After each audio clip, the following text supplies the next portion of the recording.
ओम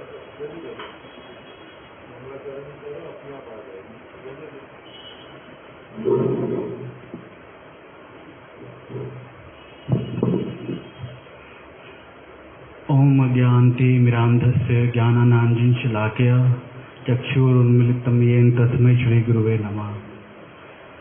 ओम महावदनाय कृष्ण प्रेम प्रदायते कृष्णाय कृष्ण चैतन्य नामिने गौरत्रिषे नमः। वाञ्छाकल्पतरुभ्यश्च कृपा सिंधु एव पतितानां पावनेभ्यो वैष्णवेभ्यो नमो नमः।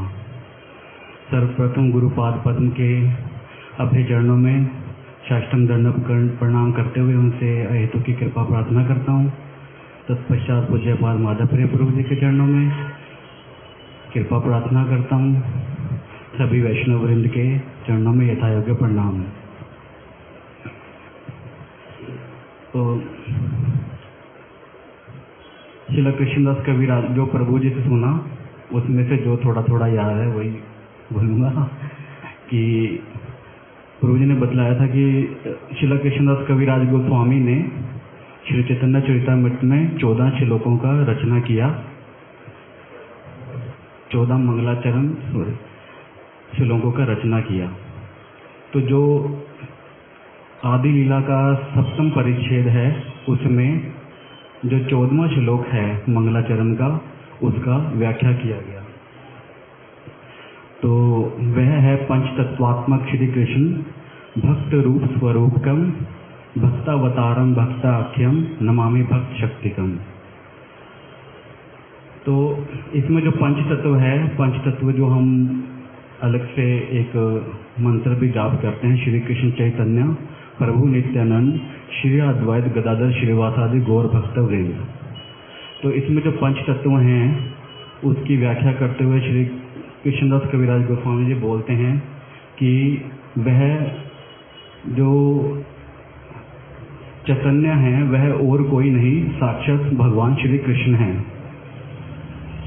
भगवान श्री कृष्ण के कोई अवतार नहीं, स्वयं जो अवतारी हैं वह भगवान कृष्ण ही राधा रानी के भावों को ग्रहण करने के लिए उनकी अंग कांति को लेकर अवतरित हुए स्वयं।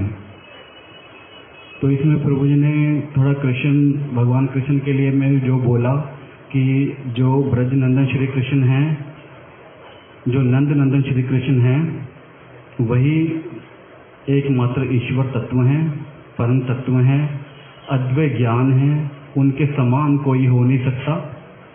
और एक शब्द यूज किया था ब्रज ललना नागर, अर्थात जितने भी ब्रज की गोपियां हैं उनके पति प्राण स्वरूप, प्राण प्रियतम। तो वही भगवान जो श्री कृष्ण हैं स्वयं वह श्री कृष्ण चैतन्य के रूप में अवतरित हुए।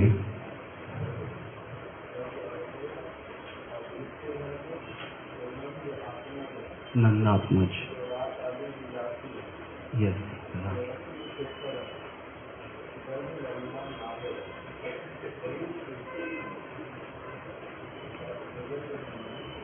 ब्रजेंद्र नंदन श्री कृष्ण।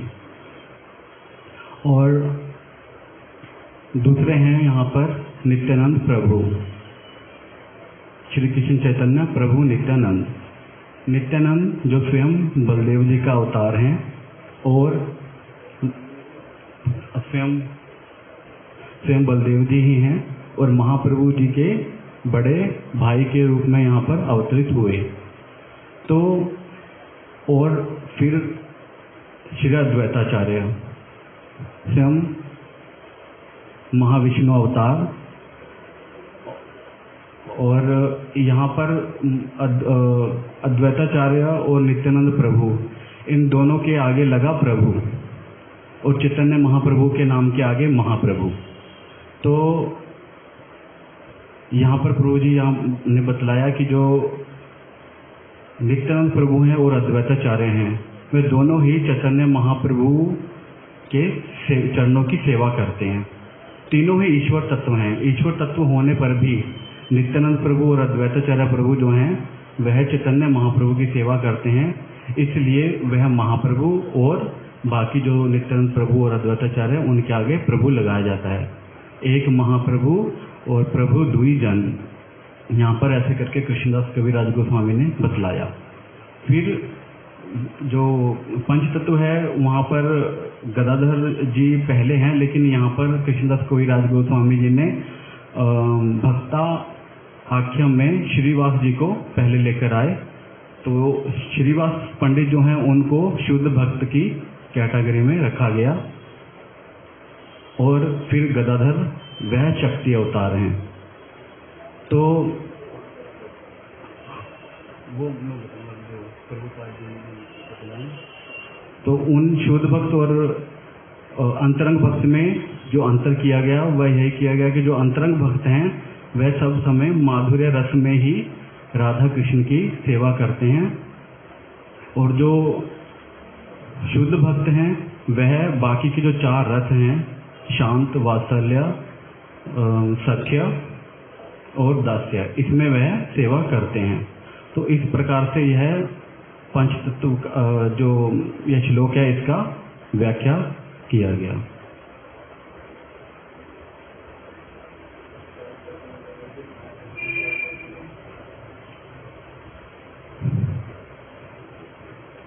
इन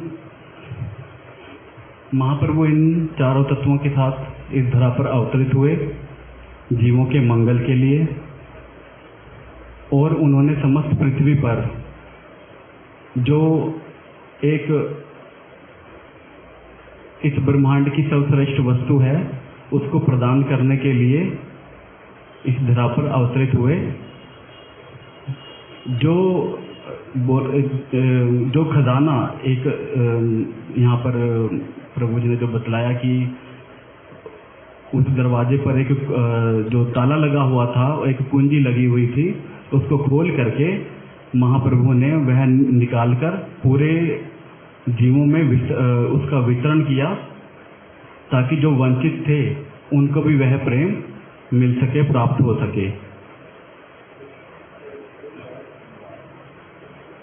कृष्ण चरित्र का भंडार रूपी जो खजाना है।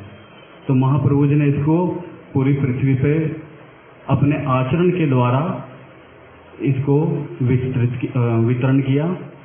उन्होंने स्वयं भी इसको ग्रहण किया, और जितना जितना वह ग्रहण करते गए उनमें भी उस वस्तु को आस्वादन करने की लालसा और बढ़ती गई।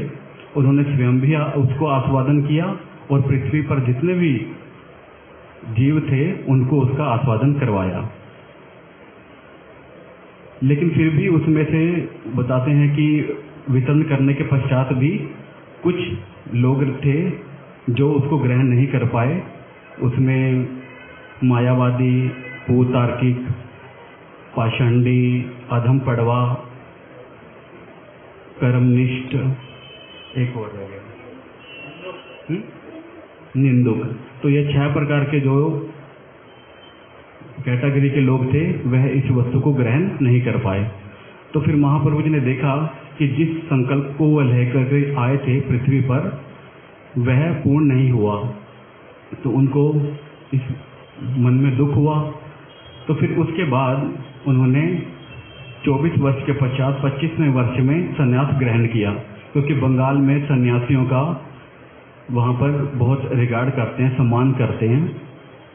तो संन्यास लेने के पश्चात उन्होंने वही प्रेम फिर सब में वितरण करना आरंभ किया, और ये जितने भी 6 प्रकार के कैटेगरीज हैं उसके उदाहरण में प्रभु जी ने बतलाया कि किस किस प्रकार से सबको किया। जैसे कुतार्किक में सार्वभौम भट्टाचार्य का, निंदुक में गोपाल चापा, और देवानंद पंडित कर्मनिष्ठ में, और जो मायावादी में प्रकाशानंद सरस्वती। तो प्रकाशानंद सरस्वती को छोड़ करके बाकी सबका एक एक करके प्रभु जी ने बतला दिया था। तो जो प्रसंग चल रहा था अभी प्रकाशानंद सरस्वती का ही चल रहा है, जिसमें अभी महाप्रभु जी उनको अपने गुरु जी ईश्वरपुरी पाद के द्वारा प्रदान की गई शिक्षाओं के द्वारा उनको समझा रहे हैं कि क्यों वह सन्यासी होने के पश्चात भी नृत्य करते हैं, कीर्तन करते हैं, और वेदों के बारे में जो प्रकाशानंद सरस्वती उनसे पूछ रहे हैं कि आप वेदांत का जो है पठन क्यों नहीं करते, तो फिर वह बतला रहे हैं कि मेरे गुरुजी ने बोला कि अभी आप उसके योग्य नहीं हो, अभी आप कीर्तन ही करो। और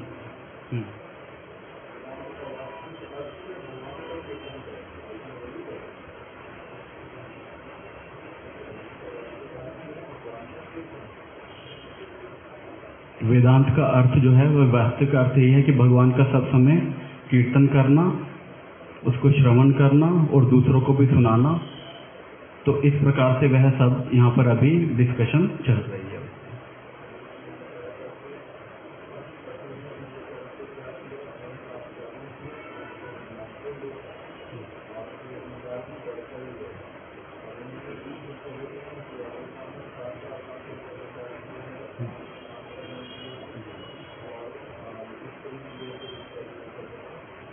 तो जब यह प्रेम वितरण किया गया तो उसमें किसी भी प्रकार का कोई भेदभाव नहीं किया गया, चाहे वह स्त्री हो पुरुष हो, काला है गोरा है, कुरूप है सुरूप है, कोई बहुत बड़ा धनी है या निर्धन है, कोई अज्ञानी है या मूर्ख है। इस प्रकार से किसी का भी भेदभाव किए बिना सबको ही उस सर्वश्रेष्ठ वस्तु जो प्रेम है भगवान श्री कृष्ण की, उसको सब में वितरण किया गया।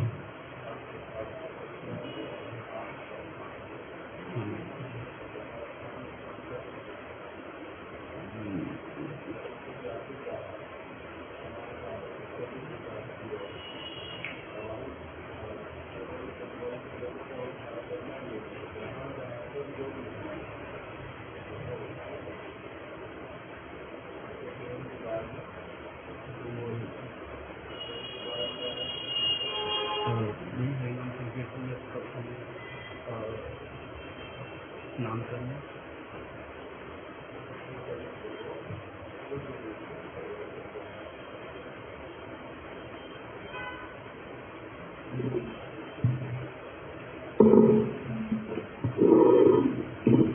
के बीच में आया था कि किस प्रकार से पंच तत्व अर्थात श्री चैतन्य महाप्रभु और अन्य जो चार तत्व हैं, इन्होंने जगत में अवतरित होकर के प्रेम के भंडार की पूर्व प्रेम भंडारेर मुद्रा उघाड़िया, जो कृष्ण चरित्र रूपी, जो श्री कृष्ण का चरित्र श्रीमद् भागवत में वर्णित हुआ, श्री कृष्ण का चरित्र जो भगवद गीता में वर्णित हुआ, श्री कृष्ण का चरित्र जो गीत गोविंद में और चंडीदास जी के कीर्तनों में और बिल्व मंगल ठाकुर के वचनों में, राय रामानंद इत्यादि के वचनों में जो प्रकटित हुआ, चंडीदास विद्यापति श्री विद्यापति जी के कीर्तनों में जो कृष्ण चरित्र प्रकटित हुआ,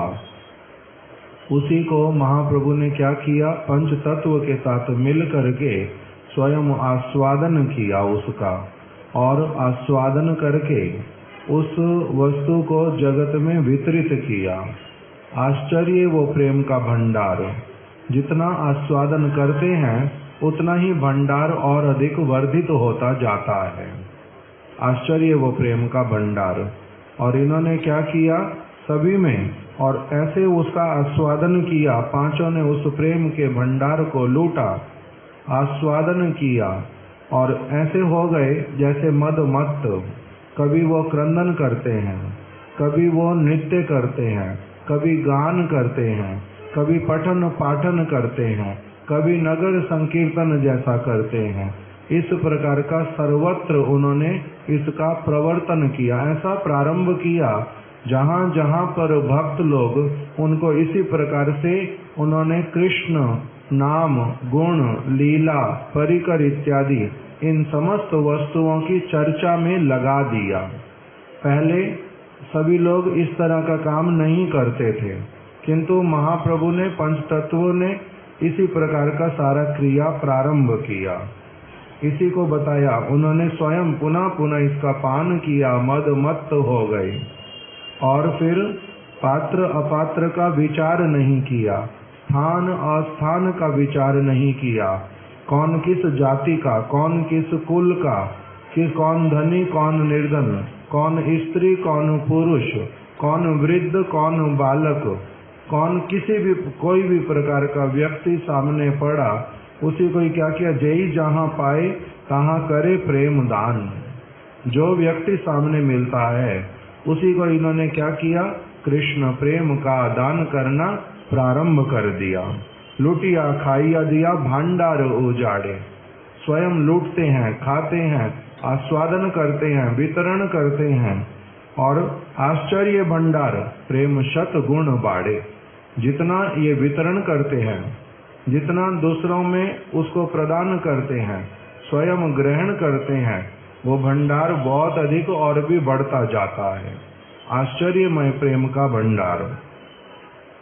उसी से क्या हुआ, उच्च लीला प्रेम वन्या चौदी के बेड़ाए। प्रेम की ऐसी बाढ़ आ गई सर्वत्र कि सभी लोग उसी वस्तु का सबसे अधिक महात्म्य समझ करके कि कैसा महात्म्य है इस वस्तु का, क्या अप्राकृत वस्तु है श्री कृष्ण, उनकी कैसी कैसी लीलाएं हैं, कैसे गुण हैं, सब पुनः पुनः उसका स्मरण कीर्तन करके आनंदित हो गए।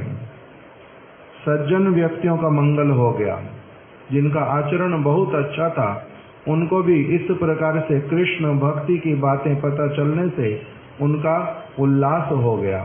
दुर्जन व्यक्ति जगाई मधाई जैसे, उनको भी पवित्र करके आचार्य जैसा बना दिया। और जिन व्यक्तियों को मार्ग का पता ही नहीं चलता था, भक्ति का मार्ग है कौन सा, उनको शुद्ध भक्ति का मार्ग दिखला दिया। इस प्रकार से प्रेम की वन्या में सबको डुबो दिया। और जितने भी सब जीव थे, पहले कर्म के बंधन में इधर उधर घूमते थे, कभी पुण्य करते थे, कभी पाप करते थे, किंतु इनके संग से वो पाप पुण्य की सब प्रकार की बातों से ऊपर उठ गए। और उन्होंने क्या करना प्रारंभ किया, उन्होंने ऐसी भगवान की भक्ति करनी प्रारंभ की जिससे कि उनका कर्म बीज जो है पूरी तरह से नाश हो गया। उनके कर्म बीज का विनाश हो गया, जीवेर हैला बीज नाश। उनके जो जिन कारणों से एक व्यक्ति पुनः पुनः जन्म मृत्यु के चक्र में पड़ता है और इस ब्रह्मांड के अंतर्गत भ्रमण करता है, वही सारा उनका कार्य ही बंद करवा दिया। जीवेर कैला बीज नाश, तहाँ देखी 5 जनेर परम उल्लास। 5 तत्व जो हैं ये परम उल्लसित हो उठे देख करके, बड़े आनंदित कि हम जो वस्तु देने के लिए आए थे, लोगों ने उसको ग्रहण करना प्रारंभ कर दिया। इन्होंने भगवान का शुद्ध रूप से श्रवण कीर्तन आत्मनिवेदन वंदन इत्यादि ये सारा करना प्रारंभ कर दिया। भागवत की शुद्ध रूप में चर्चा इन्होंने प्रारंभ कर दी। गुरु वर्गों के वचनों को ये लेने लगे हैं, व्यास मुनि के, शुकदेव गोस्वामी के, ये सब देख करके इनका परम आनंद हुआ, बड़े उल्लसित हो उठे। और जितना प्रेम वृष्टि करते हैं उतना ही क्या होता है, चारों ओर त्रिभुवन में वो प्रेम की बाढ़ बढ़ती जाती है। कोई कोई ऐसे महादक्ष थे जो अपने आप को समझते थे कि वो बहुत दक्ष, किंतु वास्तविक रूप में अभागे दुर्भागे। उनका क्या हुआ, उनको ये प्रेम की बाढ़ छू नहीं पाई, वो दूर दूर भागते। तब महाप्रभु ने इनके लिए भी उपाय निकाला। पवित्र जो संन्यास आश्रम उसको स्वीकार किया। और हमने ये भी श्रवण किया था कि किस किस प्रकार के सन्यासी होते हैं, कैसे सन्यास का एक व्यक्ति जब सन्यास धारण करता है तब उस समय उसके प्रति सभी जगतवासियों की किस प्रकार की चित्त वृत्ति होती थी कि इन्होंने संसार के बंधनों को छोड़ दिया, अब ये संसार का कोई कार्य नहीं करेंगे। इन्होंने भगवान मुकुंद की सेवा का व्रत लिया है। ये अपने शारीरिक लौकिक किसी भी धर्म को अब पालन नहीं करेंगे, एकमात्र परमार्थ की ओर ये केवल चलेंगे। इनका कोई भी मित्र और कोई भी शत्रु नहीं होगा। इस प्रकार का ये सब समय क्या करेंगे? भगवान के कीर्तन में, भगवान की सेवा में निमग्न रहेंगे। इसलिए उनके प्रति बड़ा आदर करते थे। तो महाप्रभु ने संन्यास ग्रहण करके बहुत सारे लोगों का मंगल किया। जिनका जो उनकी निंदा करते थे वो भी शरणागत हुए। जो कर्मनिष्ठ थे, भक्ति की ओर जाते नहीं थे, उनको भी भक्ति की ओर लगाया। चारों वर्णों के लोगों को, चारों आश्रमों के लोगों को अच्छी प्रकार से समझा दिया कि कृष्ण भक्ति ही मुख्य वस्तु है। यदि वो नहीं किया, तुम्हारा जो कुछ करना वो सब तुम्हें नरक में लेके ही चला जाएगा। इस प्रकार से सबका एक एक करके उद्धार किया। ये हमने सब श्रवण किया था। फिर महाप्रभु ने क्या किया? जगन्नाथपुरी से वृंदावन की ओर गए। मार्ग में वाराणसी में रुके। उनके दो प्रधान सेवक वहां पर, श्री चंद्रशेखर वैद्य और तपन मिश्र जी। महाप्रभु किसके घर पर रहते थे? चंद्रशेखर वैद्य के घर पर। और प्रसाद किसके यहाँ पर पाते थे? तपन मिश्र जी के यहाँ। चंद्रशेखर वैद्य जो हैं वो वर्ण के हिसाब से किस में आते हैं? शूद्र कुल में। तब भी महाप्रभु उनके घर पर क्यों रहे? सन्यासी होकर के तब भी उनके घर क्यों रहे थे?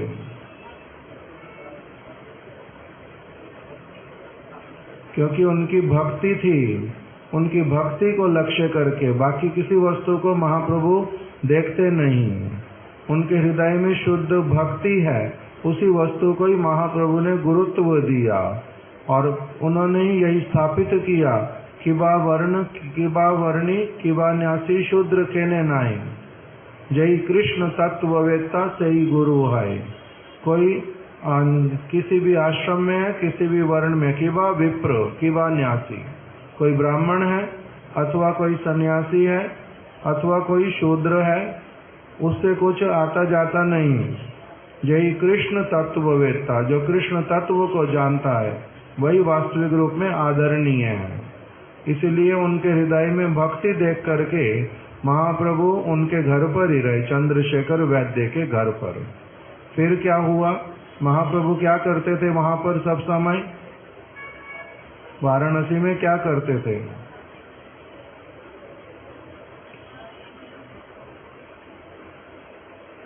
सारा प्रसंग तो हम सुना है बहुत बार। नाम कीर्तन करते थे और नृत्य करते थे आनंद से, और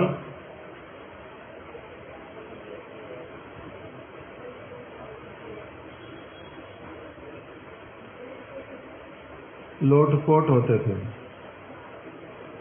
और भावुक अवस्था में रहते थे। इससे देख करके क्या हुआ? फिर वहां पर मायावादी सन्यासियों के कान में ये बातें पड़ी कि कोई एक सन्यासी आए हैं। उनका नाम क्या है? श्री कृष्ण चैतन्य। वो किसके सन्यासी शिष्य हैं?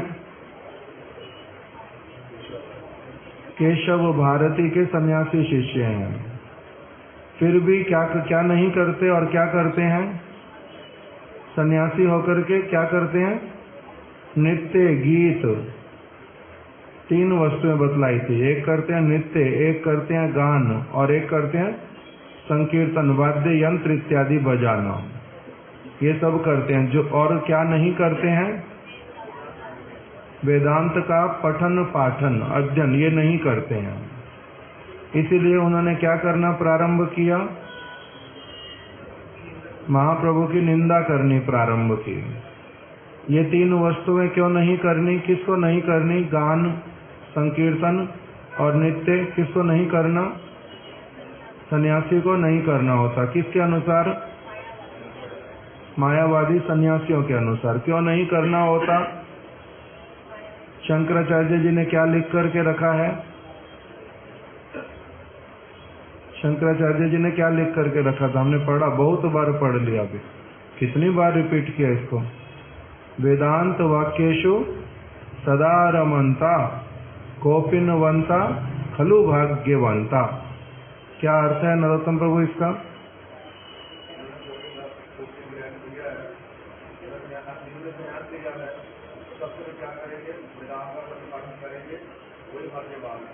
वही भाग्यवान है, यही शंकराचार्य जी ने लिख करके रखा। क्या कहा है फिर से बताओ ना, संस्कृत में पहले बतलाओ। वेदांत वाक्येषु सदा रमन्ता खलु भाग्यवंता। अर्थ अब करो एक एक शब्द का। सदा रमन्ता,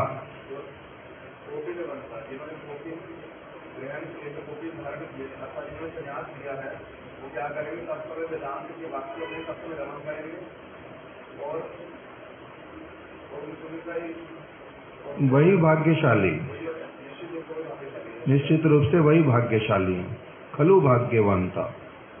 तब फिर क्योंकि सभी मायावादी सन्यासियों ने ये सुना हुआ है, वेदांत में रमण करेंगे, अर्थात वेदांत का ही सब समय पठन और पाठन करेंगे। किंतु जो नृत्य गान ये कौन करता है? उनके अनुसार ये कार्य केवल मात्र जागतिक लोग करते हैं।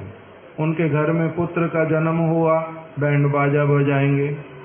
उनके घर में विवाह हुआ, वो इस प्रकार से गान करेंगे, नृत्य करेंगे। ये सारे काम किसके हैं? संसार के लोगों के हैं।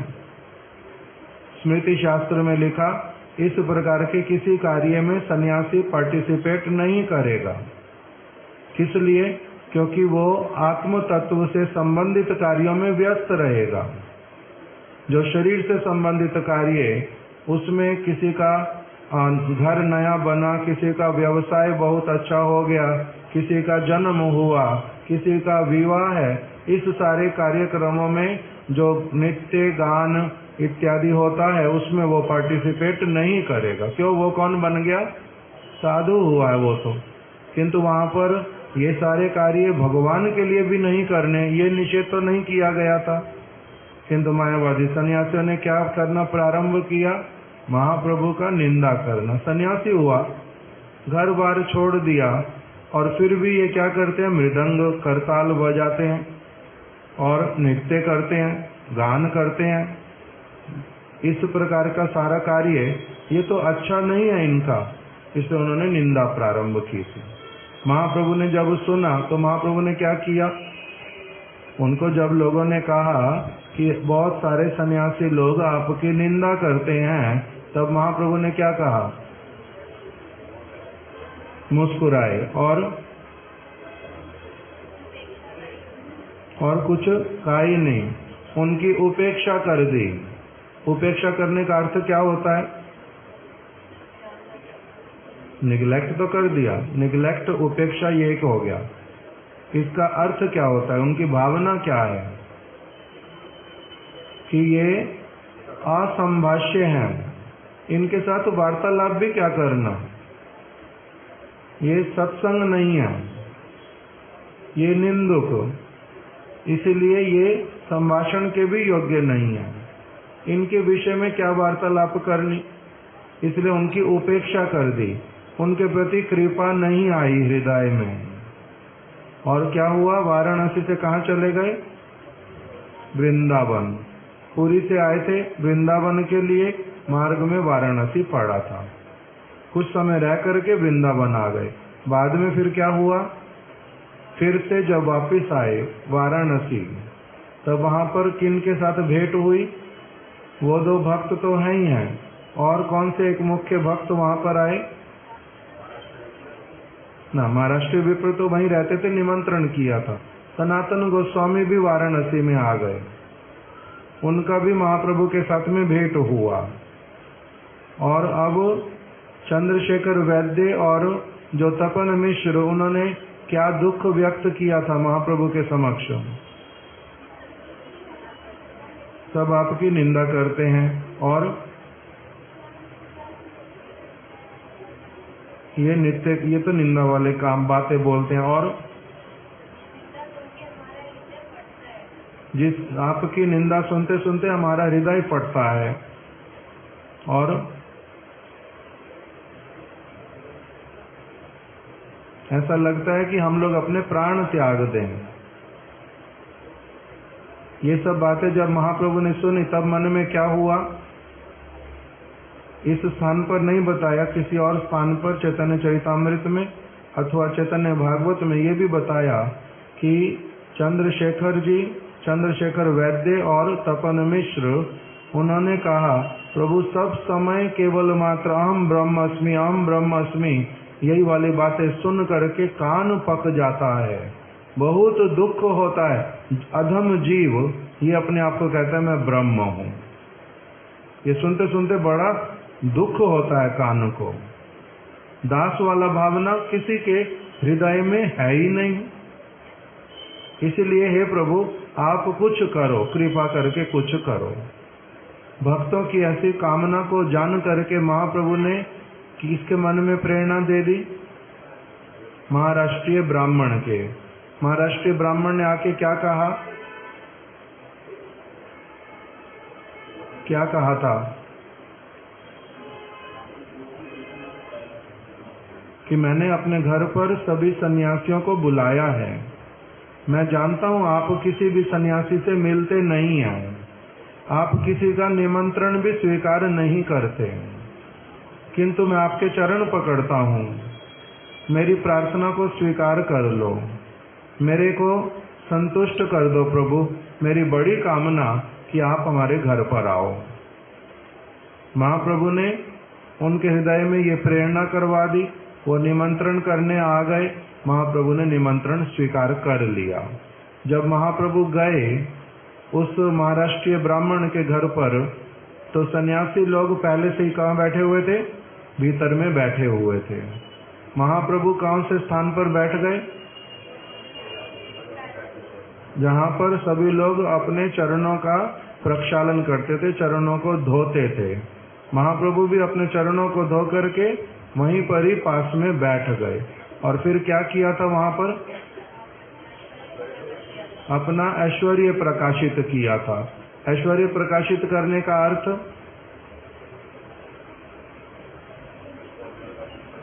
अपना जो उनका अंग कांति उसको प्रकटित कर दिया। उसमें से अत्यंत तेज, सुशीतल तेज वो प्रकटित हुआ, सभी को आकर्षित करने वाला। इस प्रकार का ऐश्वर्य उन्होंने प्रकटित किया मायावादियों के मंगल के उद्देश्य से। फिर क्या हुआ था,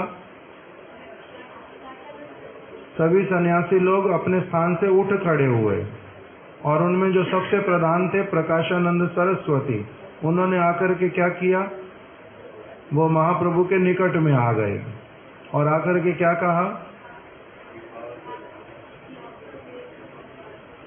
आपका तेज देखने में नारायण के समान, आप इस अपवित्र स्थान पर क्यों बैठे हैं, आपको किस वस्तु का खेद है, अवसाद किस प्रकार का है आपको, आप यहाँ पर क्यों बैठे हैं।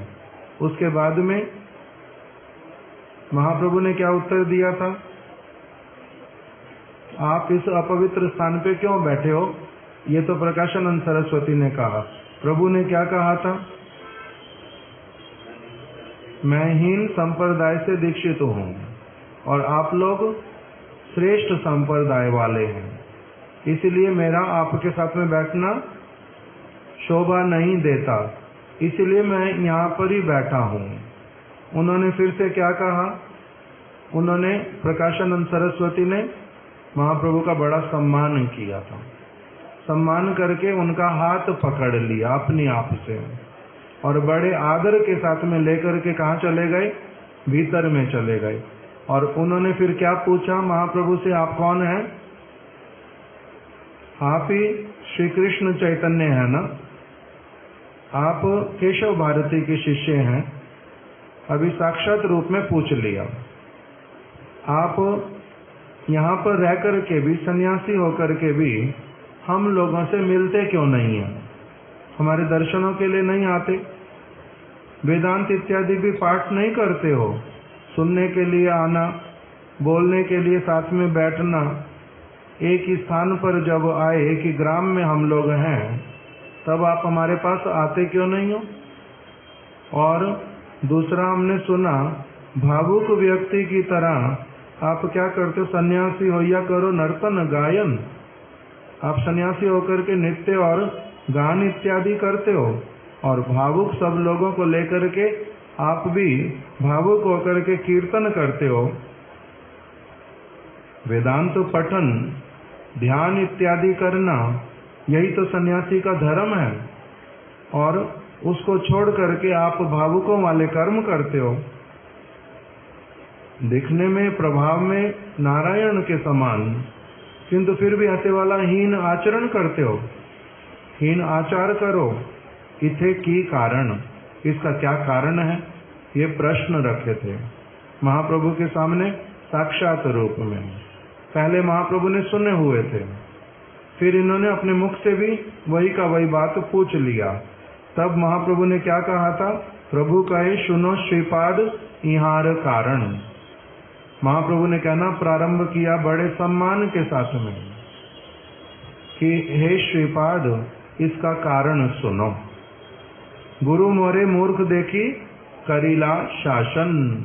मेरे गुरुदेव ने मुझे मूर्ख देख करके मेरे ऊपर शासन किया। इस प्यार को हम लोग सुन रहे थे। मूर्ख क्यों कहा महाप्रभु ने अपने आप को? ये वाला सुना था। मूर्ख क्यों कहा था? वासुदेव प्रभु बताओ।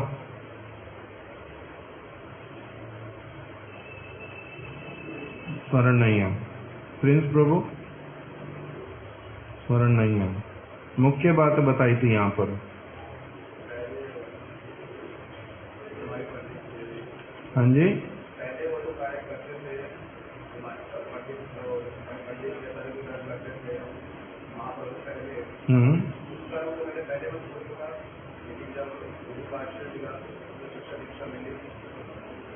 मुख्य रूप से कहा था मूर्ख का अर्थ भगवत तत्वे अनभिज्ञता ही शिष्यर मूर्खता।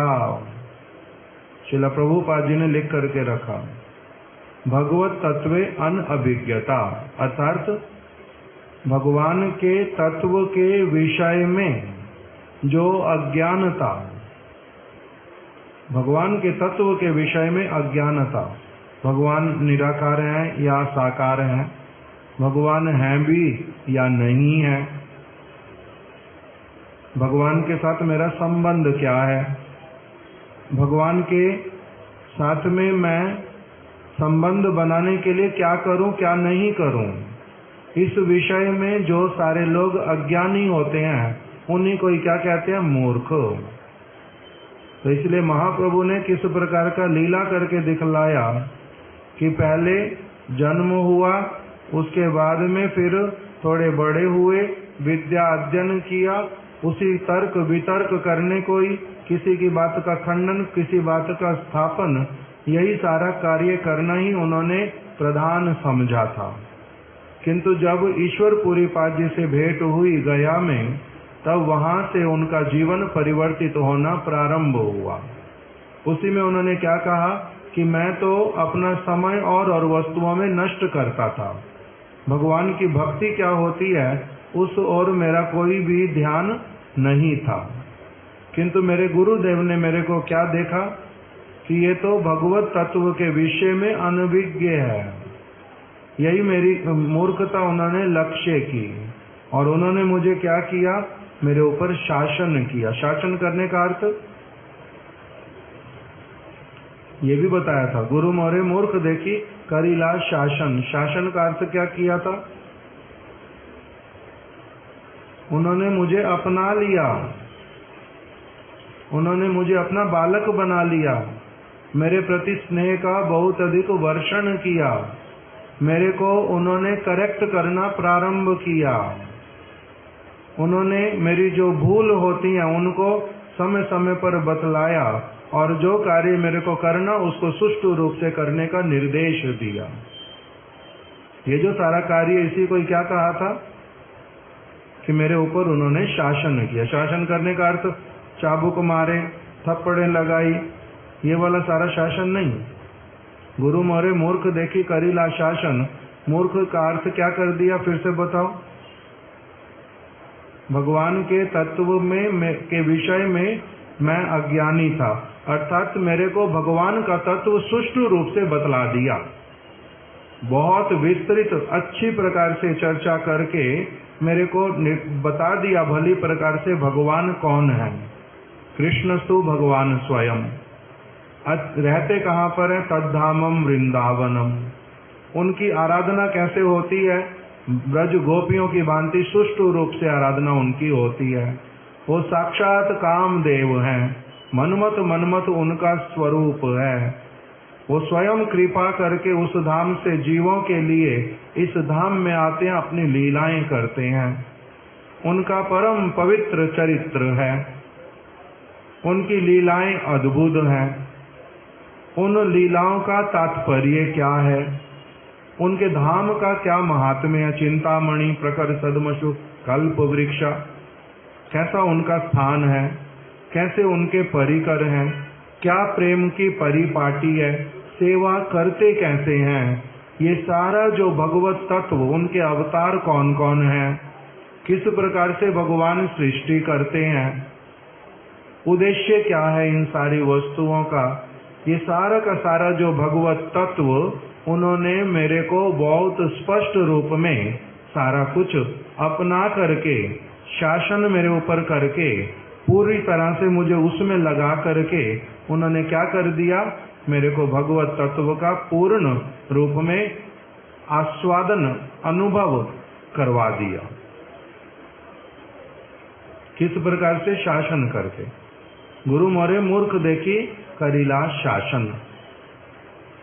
ये उनका भगवत तत्व, उनकी समस्त शक्तियां, इस सारे विषय में मेरे गुरुदेव ने मुझे बहुत अच्छी प्रकार से समझाया। वेदांत क्या है, वेद क्या है, भागवत क्या है, उसमें किस प्रकार से भगवान के विषय में बतलाया गया है, ये सारी वस्तुएं मेरे गुरुपाद पद्म ने मुझे अच्छी प्रकार से पहले क्या कराई, उसके विषय में अवगत कराया, उस वस्तु को स्पर्श करवाया, उसमें प्रविष्ट करवाया, उस वस्तु का मेरे को दर्शन करवाया, फिर उसका अनुभव करवाया। इस सारी वस्तु का नाम क्या है? गुरु मोरे मूर्ख देखी करीला शासन। मेरे गुरुपाद पद्म ने मेरे को मूर्ख देख के भगवत तत्व के विषय में शक्ति तत्व, जीव तत्व, भगवत तत्व, भागवत तत्व, इस हरि नाम का तत्व, इस सारी वस्तु को उन्होंने मुझे अवगत करा दिया। जितने मेरे उसके बीच में संशय होते उन सब का निवारण कर दिया। अपना खूब कृपा किया, समय दिया, मेरे को पूरी तरह से अपना करके इस वस्तु में निष्णात कर दिया। इसका नाम क्या हो गया? गुरु मोरे मूर्ख देखी करीला शासन। मैं भगवत तत्व से, इन सारे तत्वों से अनभिज्ञ था और उन्होंने कृपा करके मुझे अपना करके मेरे को पूरा अपना समय दे करके और मेरे को सारी की सारी वस्तुओं का ठीक ठीक रूप में अनुभव हो जाए, उसके लिए उन्होंने सारा प्रयास किया। इसी का नाम बोल दिया करीला शासन। और सारी वस्तुएं बदला करके ठीक ठीक रूप में मुझे अनुभव करवा करके उन्होंने मेरे को फिर एक सार स्वरूप शिक्षा भी प्रदान की। सार स्वरूप में उन्होंने मुझे क्या कहा? देखो मूर्ख तुम्हें, कितने सारे शास्त्र हैं, कितनी बातें हैं, उसमें क्या क्या नहीं है, इसलिए तुम इस समय में उन समस्त वस्तुओं को जानने के लिए अपने आप से जाना नहीं। मैं जिस सार वस्तु को बतला रहा हूँ, तुम्हारा सबसे बड़ा शुभ चिंतक, तुम्हारा पिता तुल्य अपने अनुभव को तुम्हें बतलाता हूँ। शास्त्रों में से मैंने जो सारा कुछ एकत्रित किया है कि वेदांत को वास्तविक रूप में समझने का जो अधिकार है वो क्या है कि तुम्हारे में पूर्ण रूप में दीनता होनी चाहिए। जो प्रामाणिक गुरु उसके वचनों में दृढ़ विश्वास होना चाहिए। गुरु मुखा पद्मा वाक्या चित्ते ते करिया एक्या, उनके वचनों में दृढ़ विश्वास रखना, और उसी के द्वारा ही क्या होता है, वेदांत की बात को भली प्रकार से समझना होता है। तुम क्या करो, कृष्ण मंत्र जपो सदा। वेद का, वेदांत का, भगवद गीता का, भागवत का, ये मैं सार तुम्हें बतला रहा हूं, जो मैंने अपने गुरु परंपरा के माध्यम से प्रामाणिक वस्तु को जिस प्रकार से मैंने प्राप्त किया है, उसी वस्तु को मैं तुम्हें कहता हूं, तुम भी वही कार्य करो। अपने आप से नए मार्ग बनाने के लिए अथवा स्वयं ही कुछ उसमें ग्रंथों में से समझ करके पालन करने के लिए उसमें मत जाओ। ग्रंथ है अगाध। शंकराचार्य जी ने जालों का, वाक्यों का जाल बिछाया है, उसमें पढ़ना नहीं। जो बातें शुद्ध प्रामाणिक संप्रदाय के अंतर्गत वेदांत की जिस प्रकार की शिक्षा दी गई है, उस शिक्षा को तुम ग्रहण करो। और वो क्या है, कृष्ण मंत्र जपो सदा, यही मंत्र सार। सारे वेद और वेदांत का जो सार है वो यही वाला है। उन्होंने मुझे अच्छी तरह से उसमें से सारे वचनों को उद्धृत कर करके मेरे में पूर्ण रूप में मुझे प्रतिष्ठित किया, मेरा दृढ़ विश्वास जागृत करा दिया उन्होंने कि वेदांत का वास्तविक सार कृष्ण मंत्र का जप करना है और कृष्ण नाम को ग्रहण करना है। उन्होंने केवल मात्र मेरे ऊपर थोपा नहीं वस्तुओं को, उन्होंने मेरे को पूरी तरह से उस वस्तु का दर्शन कराया, समझाया अच्छी तरह से। कृष्ण मंत्र हैते है संसार मोचन, तुम कृष्ण मंत्र जप करना। ये क्या है, सात्वत संहिता इत्यादि का मंत्र। इसलिए इस कृष्ण मंत्र का जप करना, इससे तुम्हारे संसार के जो भी बंधन होंगे सारे शिथिल पड़ जाएंगे, समस्त अज्ञानता चली जाएगी, देह के संबंध, मन के संबंध सारे फीके पड़ जाएंगे, आत्म तत्व प्रबल हो उठेगा, अज्ञानता और रहेगी नहीं, मोह और असुविधा करेगा नहीं। इस प्रकार का उन्होंने मेरे को उपदेश कर दिया वेदांत के आधार पर। उन्होंने मुझे वेदांत की बात को समझा दिया। वेदैश्च सर्वम अहम एव वेद्या, कि श्री कृष्ण ने स्वयं कहा है कि वेद वेदांत में जानने योग्य एकमात्र वस्तु जो है वो कौन है, मैं हूँ। कृष्ण ने कहा। इस बात को उन्होंने मुझे बड़ा अच्छी तरह से खोल करके दिखला दिया, स्पष्ट करा दिया। इसलिए कृष्ण मंत्र जपो सदा। जो कृष्ण मंत्र है, गोपाल मंत्र, ये सारे मंत्रों का राजा है। ये उन्होंने मुझे एक एक करके शास्त्र के विचारों को श्रवण करवा करके, शुद्ध परंपरा के विचारों को श्रवण करवा के, उन्होंने मेरे को कृष्ण मंत्र के प्रति मेरी अगाध निष्ठा उत्पन्न करवा दी। इसी से ही मेरा संसार का मोचन होगा, कोई मेरी आसक्ति रहेगी नहीं। और कृष्ण नाम हैते पावे कृष्ण र चरण। कृष्ण और कृष्ण का नाम अभिन्न है। कृष्ण कृष्ण का नाम अभिन्न है। नाम अत्यंत प्रभावशाली है। सारे शास्त्र यही कहते हैं पुनः पुनः। उन्होंने वेदांत से मुझे सिखला दिया, अनावृत्ति शब्दात, अनावृत्ति शब्दात। शब्द की पुनः पुनः आवृत्ति करो, शब्द की पुनः पुनः आवृत्ति करो। कौन से शब्द की पुनः पुनः आवृत्ति करो? परम विजयते श्री कृष्ण संकीर्तनम। श्री कृष्ण संकीर्तन जो है, राधा और कृष्ण का जो नाम संकीर्तन, गुण संकीर्तन, रूप संकीर्तन, लीला संकीर्तन, परिकर संकीर्तन, ये जो सारा कुछ है, ये क्या है? कृष्ण नाम हैते पावे कृष्ण रे चरण। इसके द्वारा ये शुद्ध साधन है।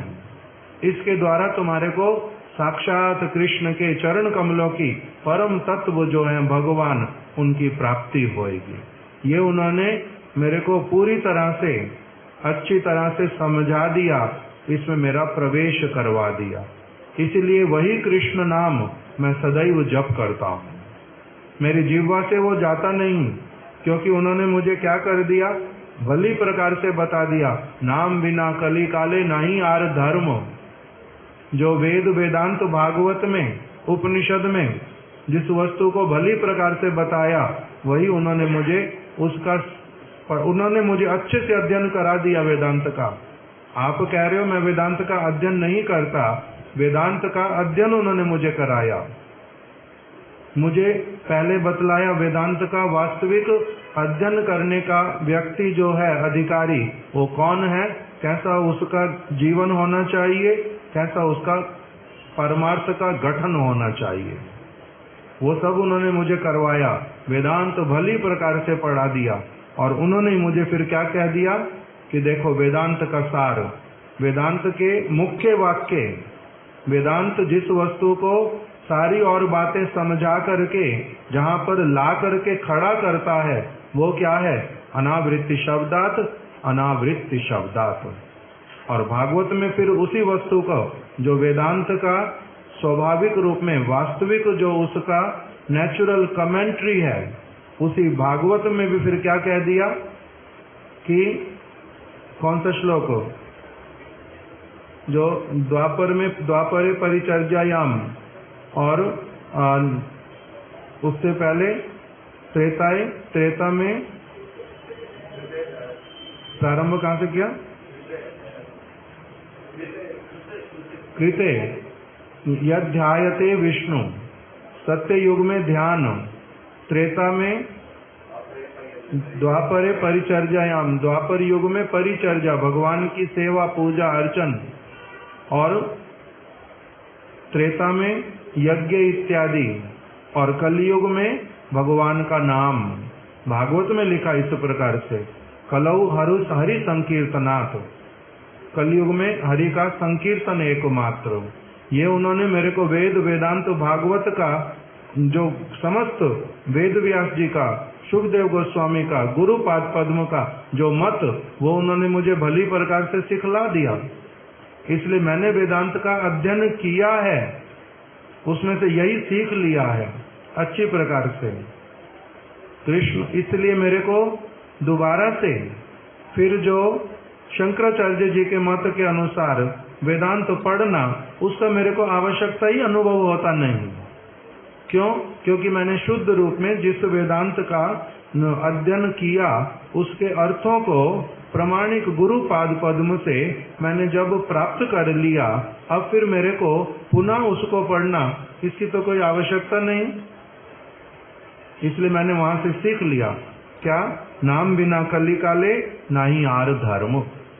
नाम के बिना कली काल में और कोई धर्म नहीं है।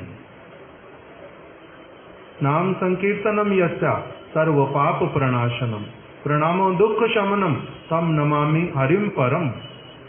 उन हरि के चरण कमलों की सदैव वंदना करता हूँ, जिनका नाम संकीर्तन क्या करता है, सब प्रकार के अनर्थों का नाश करता है। और एक श्लोक क्या महाप्रभु ने कहा था, कलौ दोषो निधे राजन यस्ति एक महद गुणा। कलयुग के विषय में बतला ही दिया, ये दोषों का भंडार है, इसमें किंतु एक जो महान गुण है सबसे बड़ा, वो क्या है, भगवान का नाम संकीर्तन करने से ही व्यक्ति सर्वश्रेष्ठ जो गति उसको प्राप्त करता है। यही सारा कुछ मेरे गुरुपाद पद्म ने मेरे को भली प्रकार से वेदांत का सार समझा दिया। सर्व मंत्र सार ए शास्त्र मर्म। ये तो भली एक श्लोक सिखाइला मोरे, उन्होंने मेरे को एक श्लोक सिखा दिया अच्छी तरह से, और मुझे क्या कहा, कंठ करी, इसको स्मरण कर लो अच्छी तरह से, और ये श्लोक करियो विचारे, इस श्लोक के ऊपर पुनः पुनः भली प्रकार से विचार करना। कौन सा श्लोक था,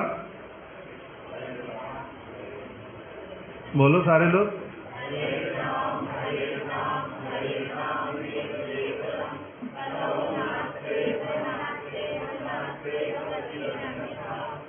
यही उन्होंने मेरे को सिखला दिया, और मैं क्या करता हूँ, यही आज्ञा पाइया नाम लई अनुक्षण। मैं अपने गुरु पाद पद्म से आज्ञा प्राप्त करके वही नाम ही सब समय क्या करता हूँ, ग्रहण करता हूँ और वही नाम मुझे अपने आप से नचाता है। नाम लैते लैते मोर भ्रांत अइला मन, वही नाम ही मेरे को क्या करता है, फिर मेरे मन को कभी कुछ करवाता है तो कभी कुछ करवाता है। मैं नहीं करता, किंतु वही नाम करवाता है। जो वेदांत का सार है मैंने उसको धारण किया है। अब इसके आगे महाप्रभु ने क्या कहा है, यहाँ तक हमने सुना हुआ था, अभी तक यहीं तक सुना था ना, पिछले 2-3 दिन पहले भी हरेर नाम तक हमने पूरा सुना था। अब इससे आगे वाला हम लोग कल श्रवण, कल नहीं, रात को करेंगे, परसों करेंगे, आज यहीं पर ही रख देते। श्री चैतन्य चरितामृत की जय, श्री चैतन्य महाप्रभु की जय। वांछा कल्पतरुभ्यश्च कृपा सिंधुभ्य एव च